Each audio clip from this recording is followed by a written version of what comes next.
Hi friends, welcome to my YouTube channel Sanjay academy. कैसे हैं आप सभी लोग। आज हम लोग इंग्लिश की पैडागोजी का जो प्रैक्टिस सेट है वो सेकंड करने वाले हैं। इससे पहले हम लोग फर्स्ट प्रैक्टिस सेट कर चुके हैं। आज हमारा प्रैक्टिस सेट नंबर 2 है, सेकंड है। मोस्ट इम्पोर्टेंट क्वेश्चन है, सभी प्रीवियस क्वेश्चन पेपर हैं। ठीक है, जैसा कि ट्रेंड चल रहा है उसी प्रकार के क्वेश्चन है। चलिए अपनी क्लास को स्टार्ट करते हैं। बहुत शांति से क्लास को देखें, आराम से। अब हम लोग पर डे एक इंग्लिश का और एक हिंदी का जो है सेट करेंगे। चलिए अपनी क्लास को स्टार्ट करते हैं। अपना साथ साथ स्कोर भी करते चलें। Scanning A text is useful for developing the language skill of.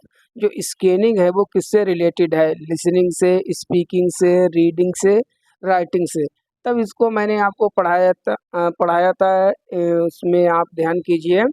जो मैंने मैराथन क्लास इंग्लिश की ली थी, स्कैनिंग क्या है और स्कीमिंग क्या है। तो स्कैनिंग और स्कीमिंग जो होती है वो दोनों क्या है? रीडिंग स्ट्रेटजी है, किसी भी टेक्स्ट को पढ़ने के तरीके हैं। तो स्कैनिंग क्या हो जाएगा हमारा? Reading. C is our right option. तो स्कैनिंग क्या है? रीडिंग की एक हमारी स्ट्रेटजी है।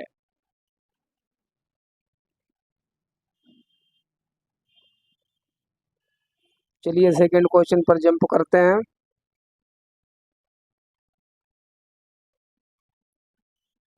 Speaking employees the sequence. सभी प्रकार के क्वेश्चन भी है, ठीक है। इजी भी है, मीडियम भी है और चैलेंजिंग क्वेश्चन भी है। आराम से करिए class. Speaking employees the sequence. Speaking क्या होती है? स्पीकिंग का मतलब क्या है? कंटेंट एक्सप्रेशन, कंटेंट को एक्सप्रेस करना। देखिए ऑप्शन कितने ज़्यादा क्लोज हैं। एक्सप्रेशन कंटेंट, ठीक है। Expression content, expression thought, expression communication. किस चीज़ को एक्सप्रेस करते हैं स्पीकिंग में? हम लोग मतलब क्या बोलते हैं, क्या सीक्वेंस होना चाहिए स्पीकिंग के लिए, बोलने के लिए। तो हम क्या करते हैं? हम कंटेंट को एक्सप्रेस करते हैं। जो हमें पता होता है, जो हमारे माइंड में चीज़ें होती हैं, उन्हीं चीज़ों को तो हम बोलते हैं। तो इसका जो सीक्वेंस होगा वो होगा कंटेंट एक्सप्रेशन। पहले कंटेंट होगा माइंड में, तभी हम उसको एक्सप्रेस कर पाएंगे। तो A is our right option, speaking कर पाएंगे।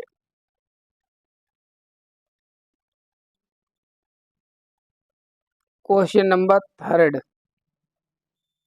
विच one of the following is considered as the decoder. बताइए निम्नलिखित में से किसको हम लोग डिकोडर कहेंगे?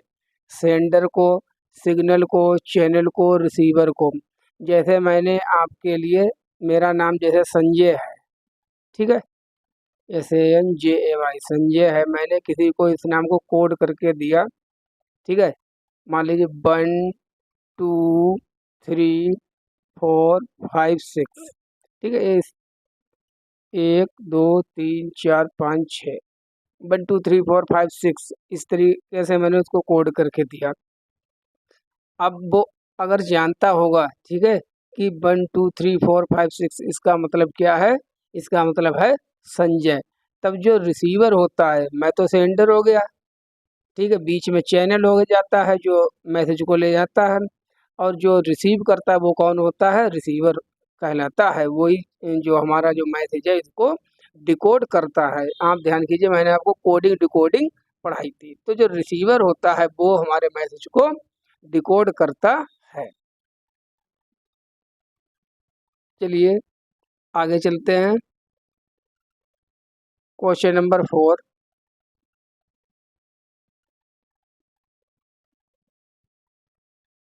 The letters in a word, the words in a line, and the lines in a page should not be crowded too closely together. This indicates, इसका मतलब यह है कि एक वर्ड में क्या होते हैं? लेटर होते हैं सिस्टमेटिक रूप से, ठीक है।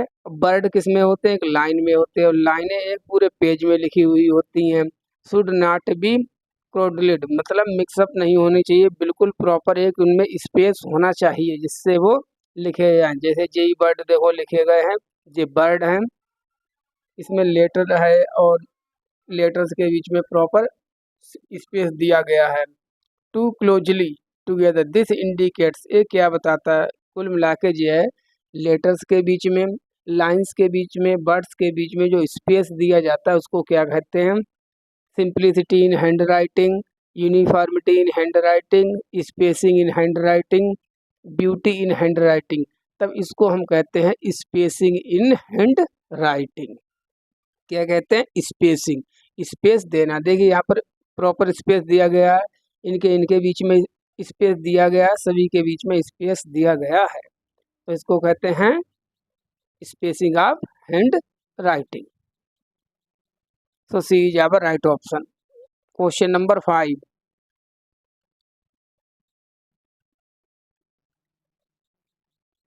विच one of the following is not, negative question है, not correct about the role of English language in India. English के बारे में निम्नलिखित में से कौन सा कथन भारत में गलत है? English has been the associate official language of the country, बिल्कुल सही बात है, मैंने मैराथन क्लास में पढ़ाया है आपको। किस एक्ट के अनुसार? ओला एक्ट के अनुसार, ऑफिशियल लैंग्वेज एक्ट 1963 के अनुसार भारत की जो एसोसिएट ऑफिशियल लैंग्वेज है वो कौन है? वो इंग्लिश है। आर्टिकल 3432 लिख लीजिए जिसको ना पता हो। English is a language of the court, बिल्कुल सही है, जो इंग्लिश है वो कोर्ट की भाषा है। English is a window to the modern world, modern world के लिए जो इंग्लिश है वो मेन लैंग्वेज है। English is a source of Indian language, क्या सभी भाषाएं इंग्लिश से बनी है? इंग्लिश से कोई भी ऐसी भाषा नहीं जो इंग्लिश से ना बनी हो, ये बात गलत है। ये कहते हैं कि सभी भारतीय भाषाएं जो है वो इंग्लिश से बनी है, जो कि गलत है, और जो गलत है वही सही है, क्योंकि हमारा क्वेश्चन कैसा है? क्वेश्चन है हमारा negative. So D is our right option.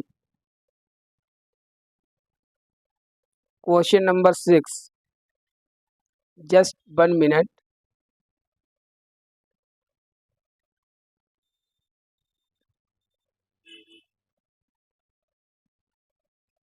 चलिए करिए। रिसेप्टिव स्किल्स डेवलपमेंट, बताइए जो रिसेप्टिव लैंग्वेज की स्किल होती है वो कौन कौन सी होती है? देखिए 4 बेसिक लैंग्वेज स्किल्स होती हैं, जैसा कि आप जानते हैं, LSRW, listening, speaking, reading, writing. 2 receptive होती हैं, 2 प्रोडक्टिव होती हैं।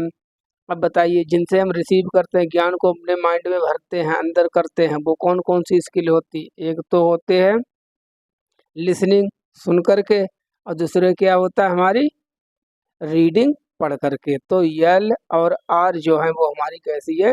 रिसेप्टिव स्किल्स है, इसके द्वारा हम ज्ञान को अपने अंदर समाहित करते हैं। तो कौन सा ऑप्शन हो जाएगा? Option number C.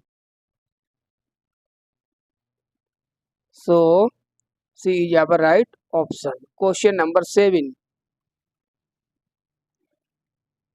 The concept of LED is directly associated with, जो बताइए कि LED की कॉन्सेप्ट किसने दी थी?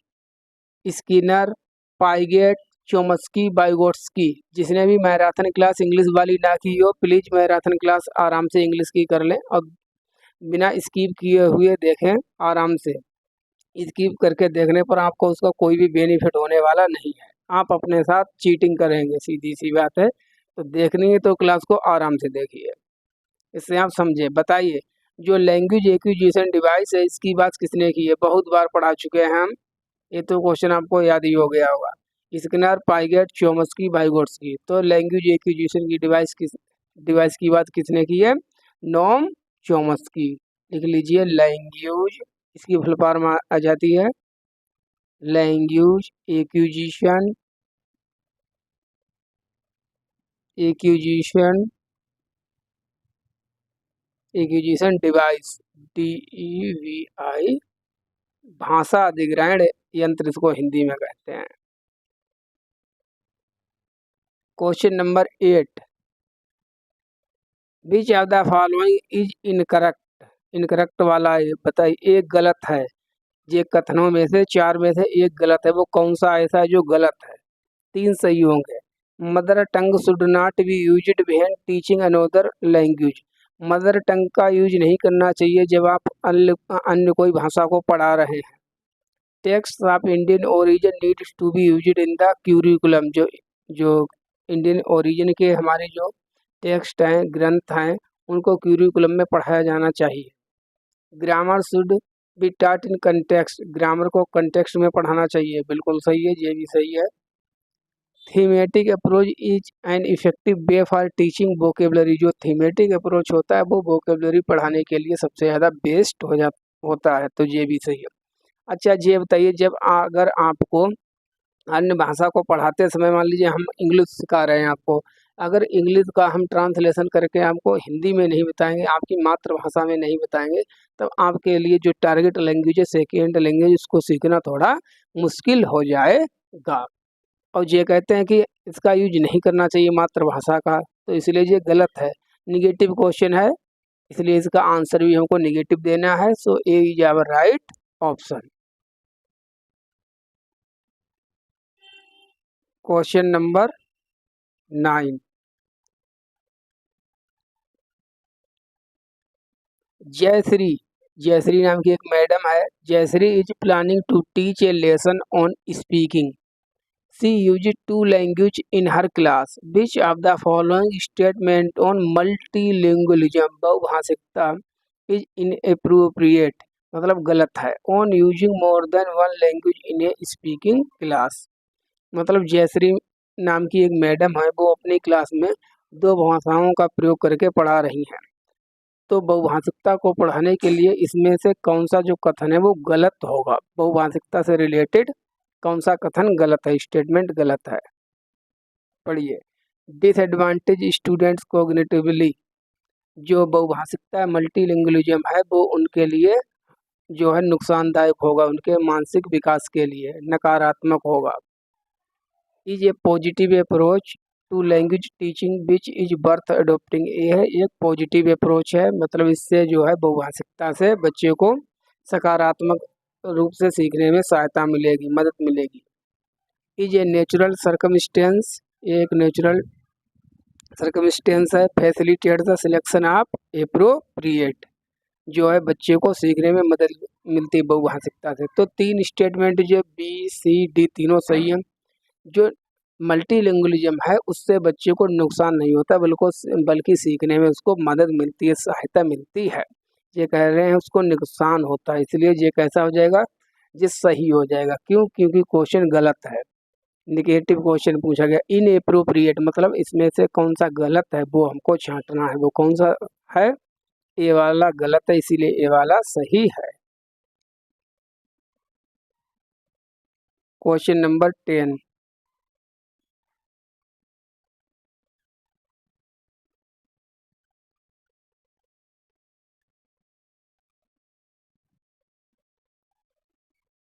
Savita is going to teach a lesson on listening.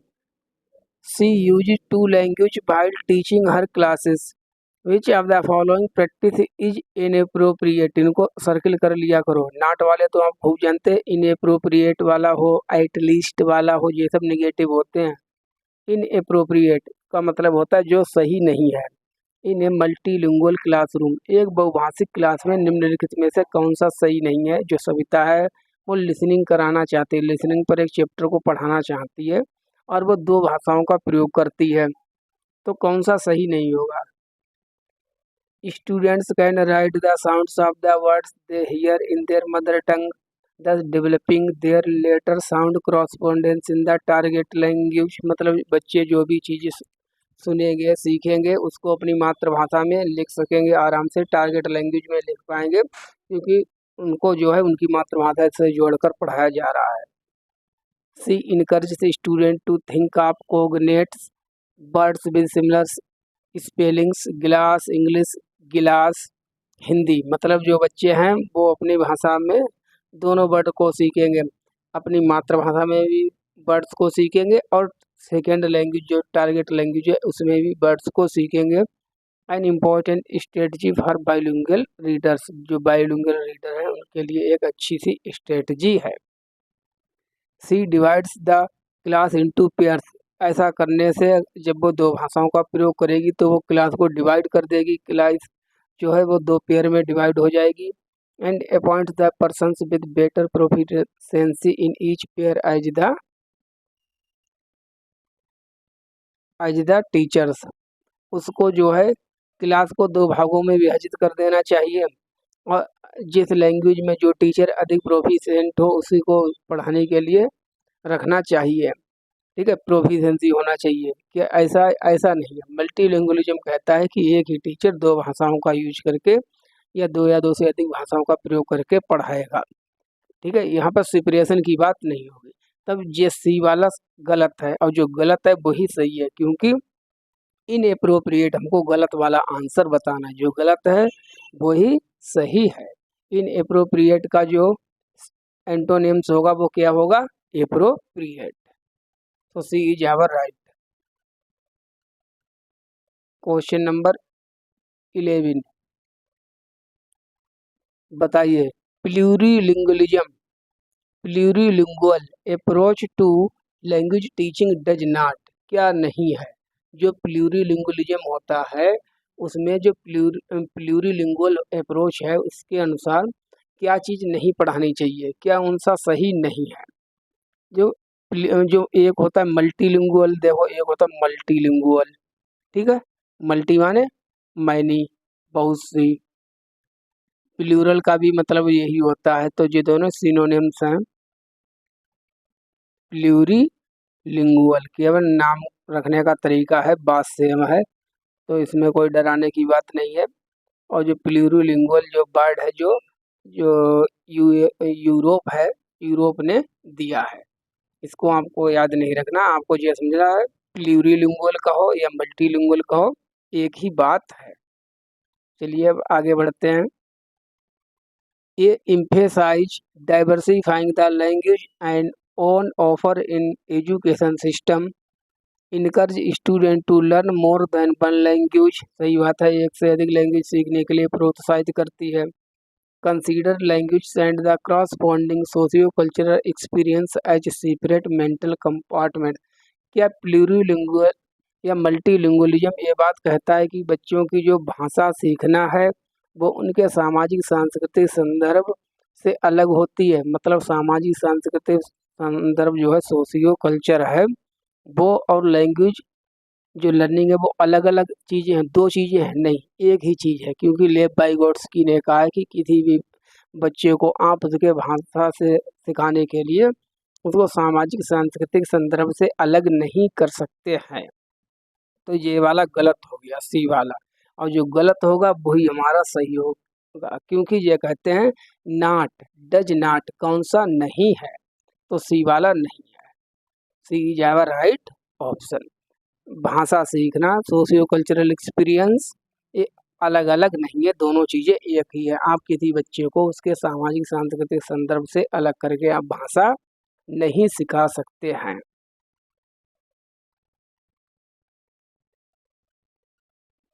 Question number 12, there are 4 domains of language uses, personal, public, occupational, educational, which of the following is least? आ गया least, negative question है, not वाला, not वाला question है, ठीक है, only वाले होते हैं, नॉट वाले हैं।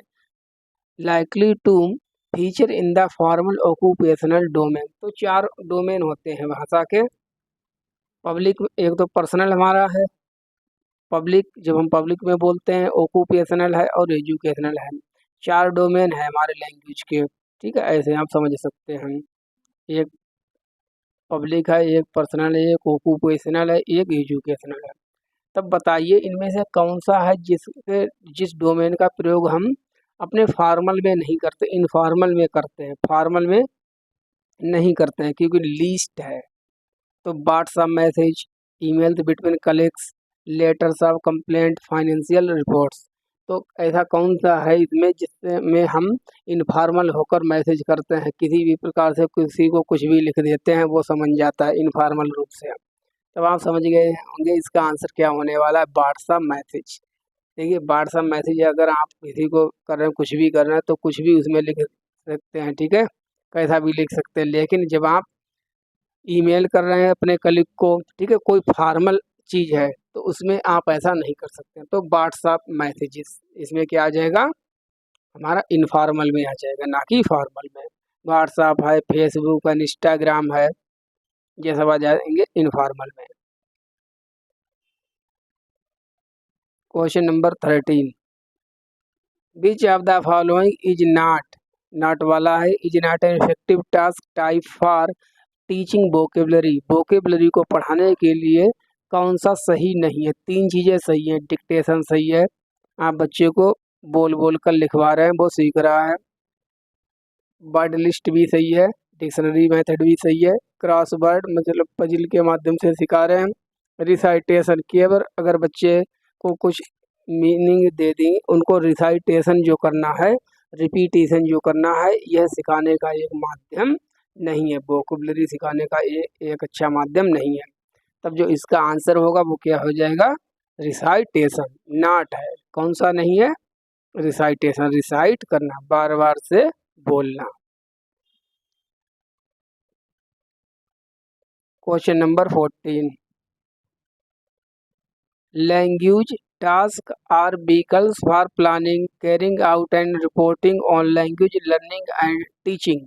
One of the following is not an appropriate text for listening. निम्नलिखित में से जो है कौन सा ऐसा है जो सही नहीं है लिसनिंग के लिए। आप कहाँ से अच्छी प्रकार से लिसनिंग नहीं कर सकते हैं, सुन नहीं सकते हैं। वैसे तो लैंग्वेज जो है एक साधन है, ठीक है, प्लान करने के लिए। Carrying out and reporting on language learning and teaching, सीखने और पढ़ाने के लिए लैंग्वेज जो है वो व्हीकल के रूप में काम करती है, एक वाहन के रूप में काम करती है। जो सिखाने के लिए है, लिसनिंग के लिए, वो कौन सा सही नहीं है। टीवी न्यूज़, टीवी पर तो खूब हम न्यूज़ सुनते हैं, उससे हमारी लिसनिंग भी बेस्ट होती है। ब्रॉडकास्ट से भी होती है। परफॉर्मिंग या रोल प्ले। अच्छा ये बताइए, कोई नाटक अगर चल रहा है, कुछ भी चल रहा है, परफॉर्मेंस हो रही है, तो अगर वो उसमें रोल प्ले हो रहा है, ठीक है, तब इससे हम लिसनिंग का मौका कहाँ मिलेगा आपके लिए, इसमें तो देखने का मौका मिलेगा। तो नॉट एप्रोप्रिएट, तो यही हमारा सही है। गलत है, जो गलत है वो ही सही है। Listening to railway announcement, railway के अनाउंसमेंट अगर आप सुन रहे हैं तो उससे भी आपकी लिसनिंग पावर जो है वो बूस्ट हो रही है, अच्छी हो रही है।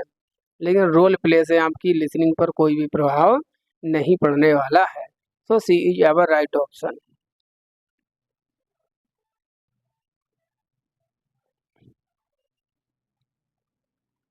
Question number 15, which among the following is not true about the feature of simulation. Simulation से संबंधित कौन सा सही नहीं है। साइम्यूलेशन का मतलब होता है बिल्कुल सेम परिस्थिति का निर्माण करना। जैसे आप सीटेट का पेपर 7 जुलाई को देने जाएंगे, 7 जुलाई 2024 को देने जाएंगे, ठीक है। मान लीजिए आपका पेपर 9 बजे से है, 9 से कितने टाइम तक होगा, 2.5 घंटे का होता है। 9 से 11:30 तक हो गया, ठीक है। 9 से 11:30 मतलब 2.5 घंटा हो गया। तब 2.5 घंटे जैसे आप पेपर में बैठेंगे, बिल्कुल पेन ऑन लेके, बोतल लेके, आराम से बिल्कुल साइलेंट मोड में बैठेंगे, वही इन्वायरमेंट अपने रूम पर क्रिएट करके देखो कि रूम की कुंडी बंद कर ली, आराम से अंध होके अंदर बैठे हैं, बोतल ले ली, उठना नहीं है, ना तो टॉयलेट के लिए जाना है, कुछ भी नहीं करना है, पानी पीना है तो वहीं पी लेना है। बिल्कुल वही सेम सिचुएशन बना के देखो, इसको कहते हैं सिमुलेशंस। ऐसा करना चाहिए, इससे हमारा जो है कॉन्फिडेंस जो है वो बूस्ट होता है, इम्प्रूव होता है। एक अच्छी चीज़ है, करना चाहिए सिमुलेशंस, इसे कहते हैं। अब बताइए इससे संबंधित कौन सा सही नहीं है। The individual participant retain their identity while reacting to the given imaginary situation. हाँ, इमेजिनरी सिचुएशन होती है कि बिल्कुल आज मैं सीटेट का पेपर कर रहा हूँ, ना तो मुझे किसी से बात करनी है, ना तो मुझको उठना है। इमेजिनरी सिचुएशन हम बना के देखते हैं। Simulations usually work in small group. क्या साइमुलेशंस ग्रुप में किया जाता है कि इंडिविजुअल करता है, इंडिविजुअल करता है, ग्रुप में नहीं किया जाता है। तो ये वाला गलत हो गया, जो गलत हो गया वही सही है। So B is our right option. C पढ़ते हैं, these provide the learners with an opportunity, ये लर्नर को अपॉर्चुनिटी देते हैं gain confidence while speaking English. Speaking है या रीडिंग है, कुछ भी है, उसमें जो है ये क्या करता है, बूस्ट करता है, कॉन्फिडेंस इससे बढ़ता है कि अगर मैंने 2.5 घंटे में घर पर बैठकर इतने अगर क्वेश्चन सॉल्व कर लिए, तब मैं पेपर में ही भी कर लूँगा।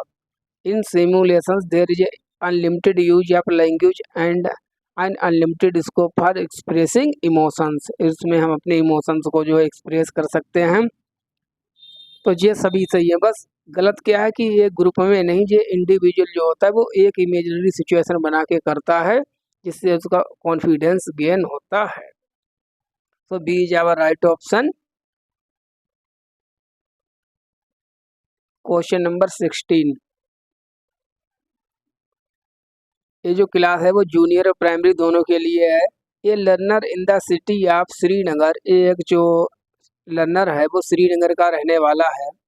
ऑप्स मतलब चूज करता मलयालम, मलयालम एज हर थर्ड लैंग्वेज, वो चुनता है कि जो मलयालम है वो मेरी थर्ड लैंग्वेज है। रहता वो श्रीनगर में है, मतलब Jammu Kashmir. And is able to speak and read it within a year through her classroom exposure and interactions. What is this known as, वो रहने वाला कहाँ का था, श्रीनगर का। उसने मलयालम को अपनी जो है थर्ड लैंग्वेज चूज कर लिया कि मलयालम मेरी थर्ड लैंग्वेज है। धीरे धीरे वो बोलना और पढ़ना सीख गया और क्या करने लगा, एक क्लासरूम एक्सपोजर, क्लास में अपने विचारों को रखने लगा, बोलने लगा मलयालम भाषा में और लोगों से इंटरेक्शन करने लगा, बातचीत भी मलयालम में करने लगा।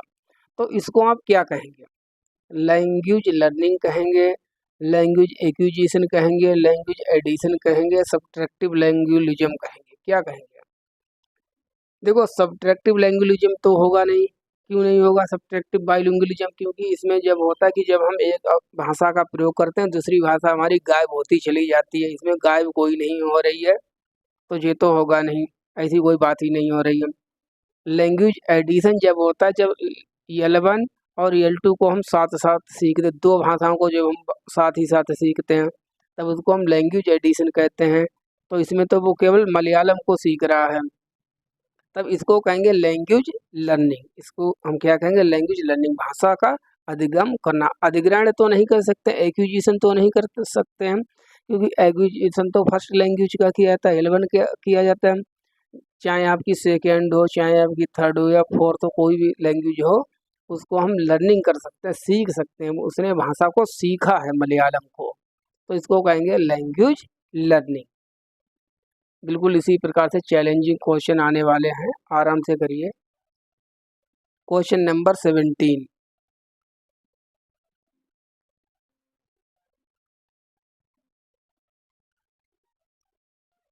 विच two of the following are true as per current understanding of language learning, जो लैंग्वेज लर्निंग है उससे संबंधित कौन कौन से सही है।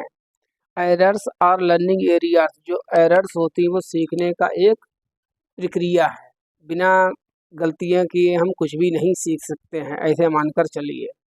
एरर्स हैम्पर लैंग्वेज लर्निंग, जो एरर्स होती है वो हैम्पर करती हैं, जो गलतियां हैं वो सीखने को खराब कर देती हैं, सीखने की प्रक्रिया को बाधित कर देती हैं। Error should be corrected then and there, यहाँ पर भी आवश्यकता तुरंत एरर्स को ठीक करना चाहिए। Errors are feedback for the teacher, जो एरर्स होती है गलतियाँ होती है वो टीचर के लिए फीडबैक का काम करते हैं, इससे टीचर को पता चलता है कि कहाँ अभी हमको सिखाने में मिस्टेक हो रही है, अभी क्या बच्चों को और सिखाना चाहिए।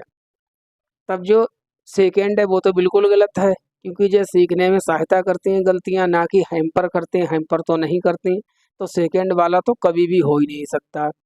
जो गलतियां हैं वो मिस्टेक्स हैं वो पॉजिटिव होती हैं, एरर्स, तो सेकेंड कहाँ कहाँ है, यहाँ है तो ये भी गलत, यहाँ ये भी गलत। अब बच्चे हमारे सी और डी, इन दोनों में 4 है, 4 तो सही होगा। अब 1 और 3 को चेक करना है केवल। एरर्स आर लर्निंग एरिया, 1 बिल्कुल सही है, क्योंकि जो सीखना है उसमें जो गलतियां हैं वो इंटीग्रल पार्ट है। Errors are integral part of learning, सीखने कोई भी ऐसा इंसान नहीं है जो बिना गलती किए सीख जाए, केवल वही नहीं गलती करेगा जो कुछ काम नहीं करेगा, जो कुछ सीखेगा नहीं। तो ये भी सही है, तो फर्स्ट भी सही है और 4 भी सही है, फीडबैक भी प्रोवाइड कराती है, तो 1 और 4 सी इज आवर राइट ऑप्शन। अब 2 प्रकार की नॉलेज होती है, इसको समझ लीजिए, पता नहीं कितनी बार इस क्वेश्चन को बार बार रिपीट करके पूछा गया है।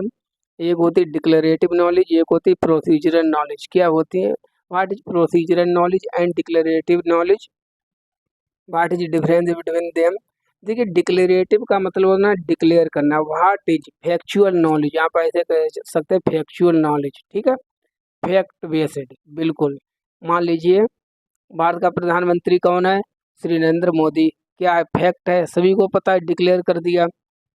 जो चुनाव है वो कितने साल के अंतर्गत होता है, 5 सालों में टाइम पीरियड होता है। भारत में कितने स्टेट हैं, 28 स्टेट हैं। कितने यूनियन टेरिटरीज हैं, 8 यूनियन टेरिटरीज है। ये सभी को याद है, ये नहीं भी याद है तो ये क्या है, फैक्ट है, सभी को याद है। व्हाट इज क्या है, इस प्रकार की नॉलेज को हम कहते हैं डिक्लेरेटिव नॉलेज।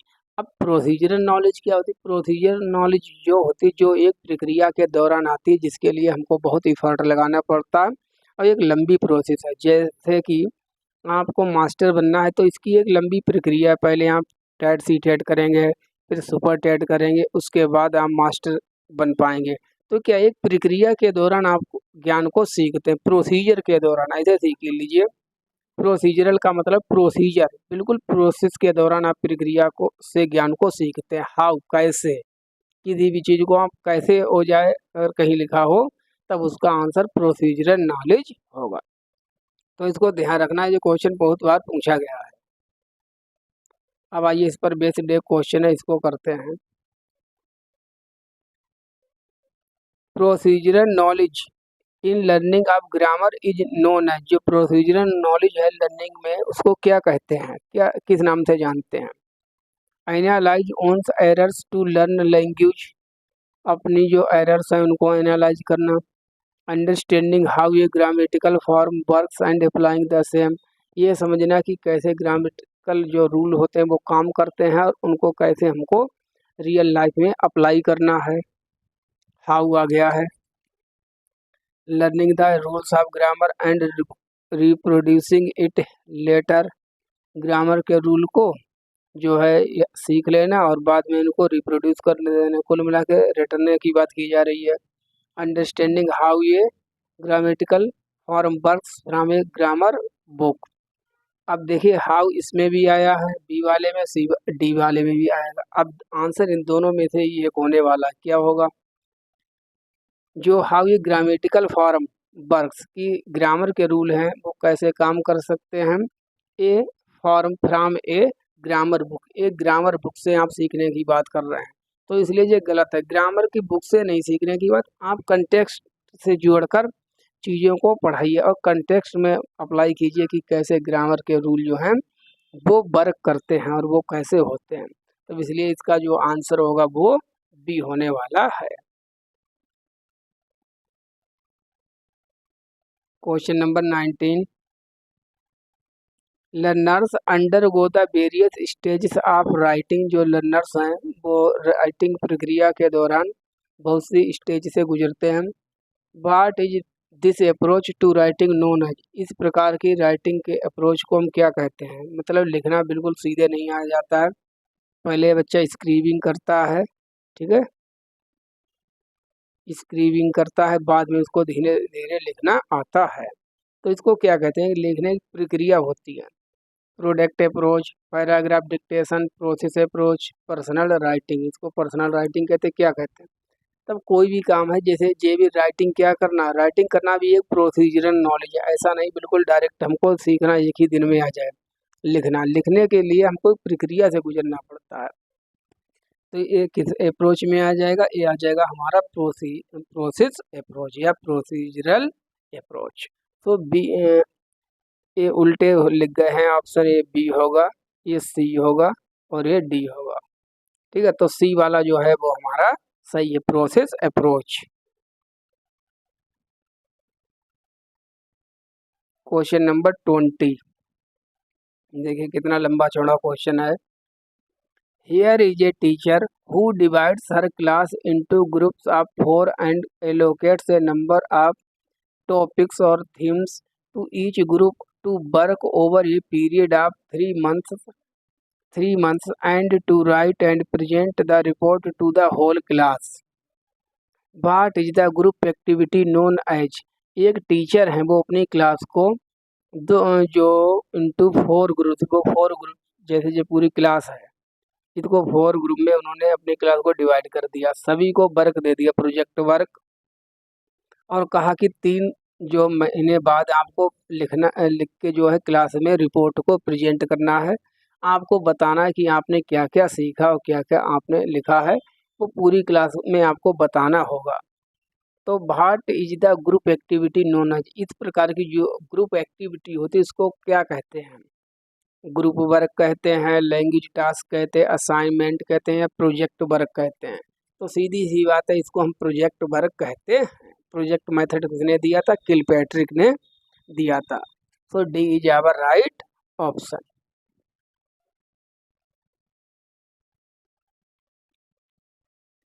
क्वेश्चन नंबर 21,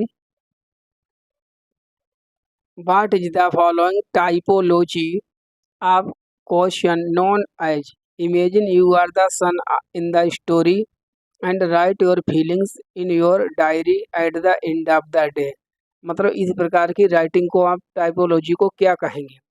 मान लीजिए कि आप एक स्टोरी है इमेजिनरी, जिसमें कि आप जो है स्टोरी में क्या है, एक सन है, बच्चे हैं, लड़के हैं किसी के, और आप अपनी इमोशंस को अपनी डायरी में लिख रहे हैं, ठीक है, शाम के टाइम पर एंड ऑफ द डे। तब इस प्रकार की राइटिंग को क्या कहेंगे आप? Descriptive writing, extrapolative writing, autobiographical writing और क्रिएटिव राइटिंग। तो इस प्रकार की राइटिंग को क्या हम कहते हैं? देखिए, जब हम अपने थॉट्स को, फीलिंग्स को, ठीक है, लिखते हैं eight the end of the day, जो है शाम के टाइम पर, ठीक है, इवनिंग में लिखते हैं, किसी भी टाइम पर लिखते हैं, तब इस प्रकार की राइटिंग को हम क्या कहते हैं? इसमें कोई भी रूल्स पर ध्यान नहीं दिया जाता है, बस अपने एक्सप्रेशन पर फोकस किया जाता है कि आपने क्या क्या सीखा, क्या क्या देखा, क्या क्या ऑब्जर्व किया, ठीक है, क्या आपने फैक्ट्स याद किए। तो इस प्रकार की राइटिंग को हम एक्स्ट्रापोलेटिव राइटिंग कहते हैं, ठीक है। ये बहुत बार पूछा गया एक्स्ट्रापोलेटिव राइटिंग। तो एक्स्ट्रापोलेटिव राइटिंग वो होती है जिसमें हम अपनी ऑब्जर्वेशन ऑब्जर्वेशन लिखते हैं, ठीक है, ऑब्जर्वेशन लिखते हैं और फैक्ट्स लिखते हैं कि आज दिन में हमने क्या क्या याद किया और क्या क्या हमने देखा। तो इस प्रकार की जो लिखने का तरीका उसको हम कहते हैं extrapolative writing. Question number 22, major aim of teaching learning poetry is, poetry को पढ़ाने के पीछे उद्देश्य क्या है? क्या हमारा एम है? क्यों पोट्री पढ़ाते हैं बच्चों को? Enjoyment and appreciation, learning the art of writing poetry, language learning, learning vocabulary and grammar. तो सीधी बातें देखते ही खन आपको ये तो गलत हो जाएगा, कभी भी पोट्री से, कविता से कभी वोकेबलरी और ग्रामर तो नहीं पढ़ाई जाती है, तो ये तो ऐसे ही गलत हो गया। पोट्री से लिखना कब से आने लगा? ये भी गलत। देखिए, पोट्री पढ़ाई जाती है कि बच्चे जो है इंजॉयमेंट करें, ठीक है, आनंद के साथ ज्ञान को सीखें, और जो कविता में जो चीज़ आई है उसको एप्रिसिएट कर सकें, उस सौंदर्य परख, उनमें गुण का विकास हो, किसी भी चीज़ को वो एप्रिसिएट कर पाएँ। तो इसलिए हमको पोट्री जो है बच्चों को पढ़ानी चाहिए। तो क्या हमारा ऑप्शन हो जाएगा A, enjoyment and appreciation.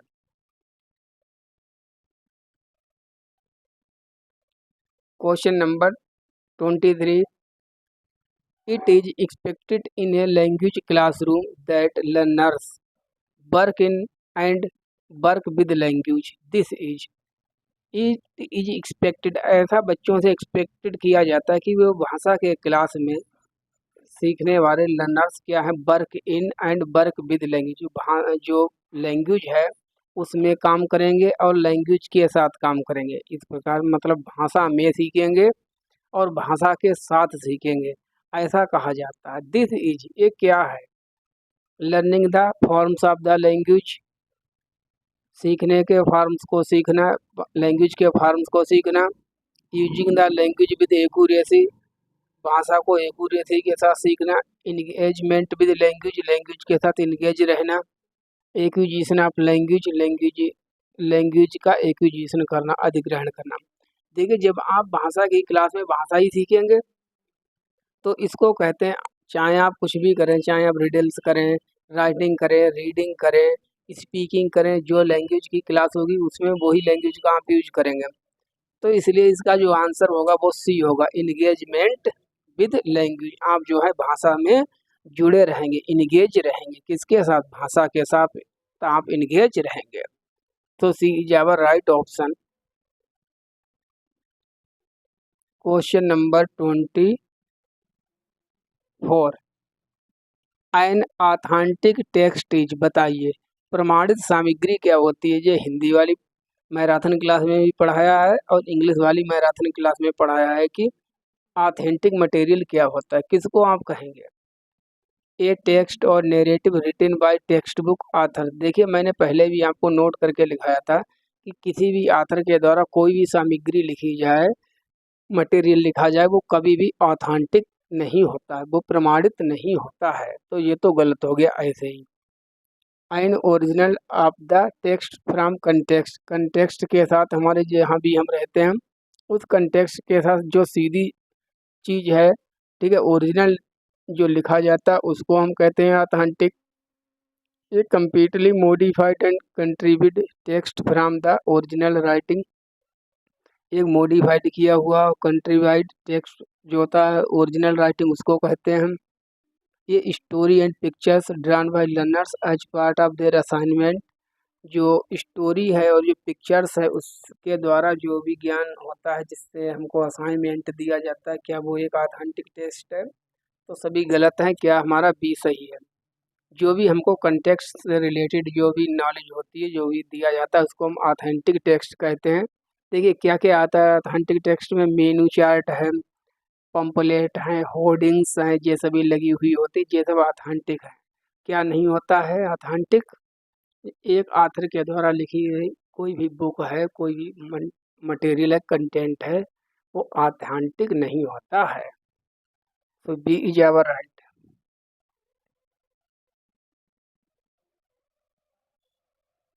Question number 25,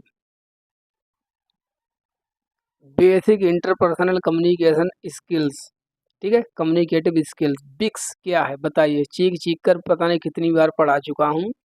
और ये सीटेट जो भी आपका 24 में हुआ था जनवरी में, उसमें क्वेश्चन पूछा गया है जूनियर में कि बिक्स क्या होती है और कल्प क्या होती है, CALP कल्प। अब बताइए क्या है। Language needed for conveying abstract ideas, इसके द्वारा जो हम अपने अब्स्ट्रैक्ट आइडियाज होते हैं, जो अमूर्त विचार होते हैं, उनको एक्सप्रेस करते हैं। Language needed for communication bye young learners, वो मतलब जो जो यंग लर्नर्स होते हैं, जो छोटे बच्चे होते हैं, वो इसका कम्युनिकेशन करने के लिए प्रयोग करते हैं। Language needed for here and now communication, सभी जगह जो इनफॉर्मल रूप से, चाहे वो हमारी सोसाइटी है या हमारा प्लेग्राउंड है या हम फ्रेंड सर्किल है, कहीं भी जो हम बातचीत करते हैं उसको कहते हैं बिक्स। कम्युनिकेटिव लैंग्वेज टीचिंग, जो पढ़ाते समय हम जो भाषा का यूज करते हैं उसको हम कहते हैं। तब देखिए इसके नाम पर जाइए आप, इसकी फुल फॉर्म भी पूछी जाती है बिक्स की।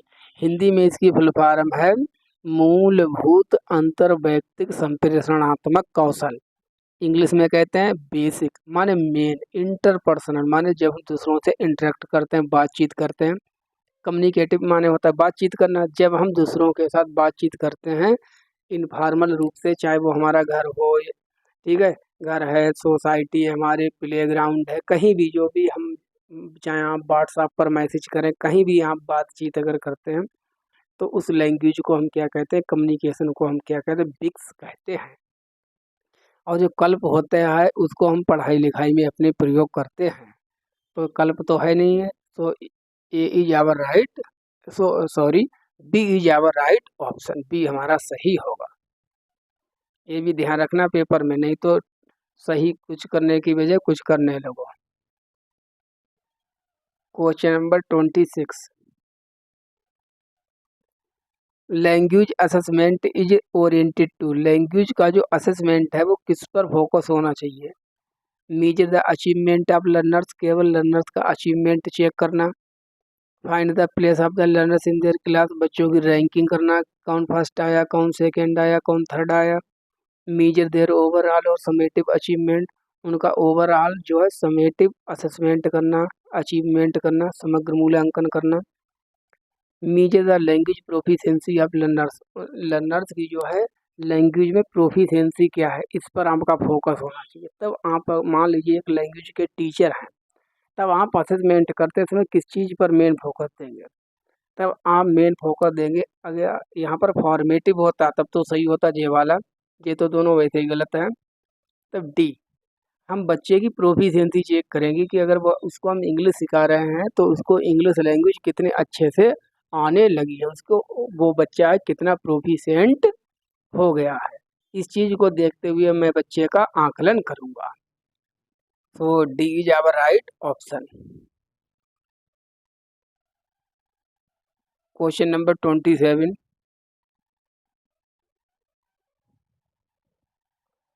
What is content oriented language inputs, बताइए क्या होता है कंटेंट ओरिएंटेड लैंग्वेज इनपुट, क्या होता है।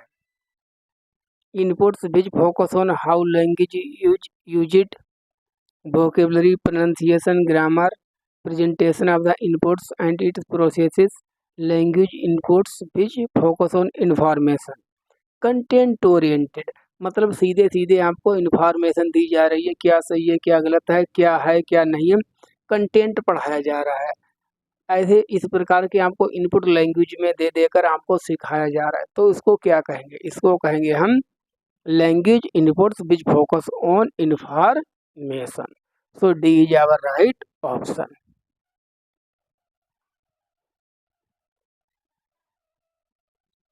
Question number 28,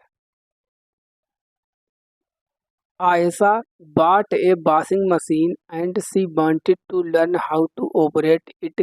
She started operating it after reading the instructions in its manual. This sub skill of reading is known as. Question इतना है, ऊपर वाली तो कहानी लिख दी गई है। आयशा है वो एक वॉशिंग मशीन लेके आई, वो उसको चलाना सीखना चाहती कि इस वॉशिंग मशीन को ले तो आए, चलाएंगे कैसे। तो उसने क्या किया, जो मैनुअल साथ में मिलता है उसको पढ़ा, जल्दी से इंस्ट्रक्शंस को पढ़ा और वो चलाने लगी। तब जो इंस्ट्रक्शंस को पढ़ना है वो कौन सी सब स्किल के अंतर्गत आएगा, स्कैनिंग, स्कीमिंग, प्रिडिक्टिंग, कंप्रिहेंडिंग। देखिए तो ये तो पता है कि जो रीडिंग स्किल सब स्किल्स कौन सी होती हैं, स्ट्रेटजी कौन सी होती है, स्कैनिंग और स्कीमिंग। तब ये तो होगा नहीं, ए बी ये होगा, सी ये होगा और डी ये होगा। तब सी डी तो होगा नहीं, प्रिडिक्टिंग कंप्रेंडिंग, या तो स्कैनिंग होगा या स्कीमिंग होगा। अब देखिए समझने पर ध्यान दीजिए, वो इंट्रैक्शन को पढ़ रही है मैनुअल में जल्दी जल्दी, वो अपने पूरा मैनुअल जो है मान ली इतना बड़ा है, वो इस मैनुअल को वर्ड बाय वर्ड नहीं पढ़ रही है, केवल पढ़ तो पूरा रही है ऐसे जल्दी जल्दी जल्दी जल्दी जल्दी जल्दी, बट वो अपने काम की चीज़ से कर रही है कि कैसे हमको स्विच को ऑन करना है, कैसे हमको इस मशीन को चलाना है। तब इस प्रकार की रीडिंग स्ट्रेटजी को हम स्कैनिंग कहते हैं, it is called scanning. Text तो हम पूरा पढ़ रहे हैं लेकिन अपने काम की चीज़ को निकालने के लिए, तो इसको कहते हैं स्कैनिंग। जैसे वही कि पूरी रिजल्ट की लिस्ट है उसमें अपना नाम ढूंढना है, तब हम नाम तो सभी पढ़ेंगे लेकिन हमारा फोकस रहेगा अपने नाम को ढूंढना, तो इस प्रकार की रीडिंग को हम स्कैनिंग कहते हैं। इसी प्रकार से क्वेश्चन आते हैं, देख लीजिए घुमा फिरा के थोड़ा आएगा। क्वेश्चन केवल इतना था, sub skill of reading is known as, लेकिन उन्होंने क्या क्या रख दिया। क्वेश्चन नंबर 29,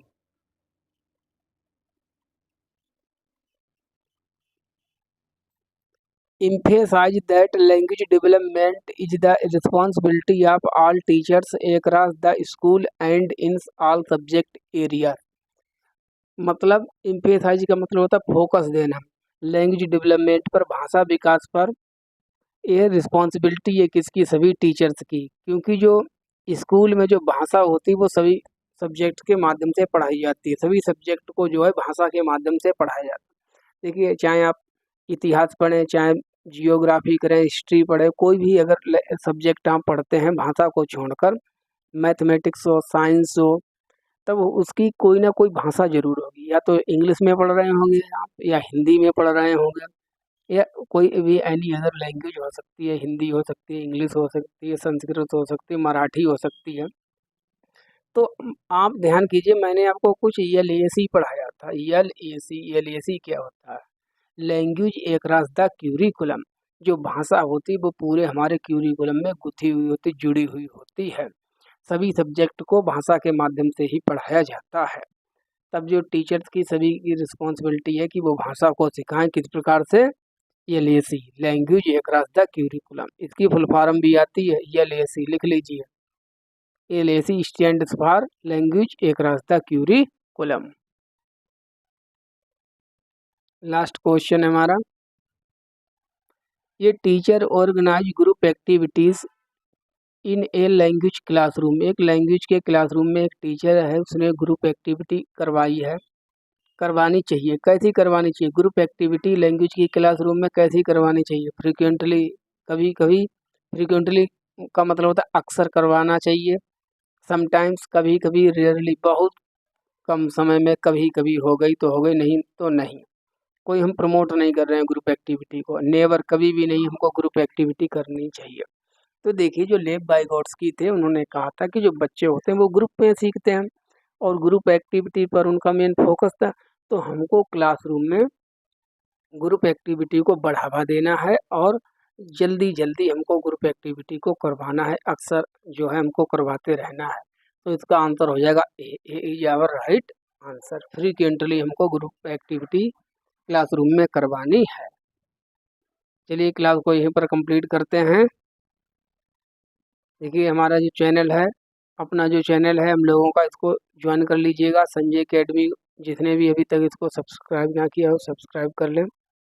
ठीक है, क्लास को शेयर कर दिया करें, लाइक करें, कमेंट करें। ये बहुत मेहनत लगती है इस क्लासों को बनाने में। जो आप ये प्रैक्टिस सेट देख रहे हैं, इसके पीछे घंटों की मेहनत होती है, हम अकेले इसको करने वाले। तो प्लीज़ क्लास को आप लाइक ज़रूर कर दिया करें और शेयर करें और सब्सक्राइब कर लें चैनल को। और जो आपको इसकी अगर PDF लेना चाहते हैं, इसकी PDF जो आपको हमारे इस टेलीग्राम ग्रुप पर मिल जाएगी, संजय सीटेट CDP। चलिए, थैंक यू फॉर वॉचिंग। मिलते हैं नेक्स्ट वीडियो में।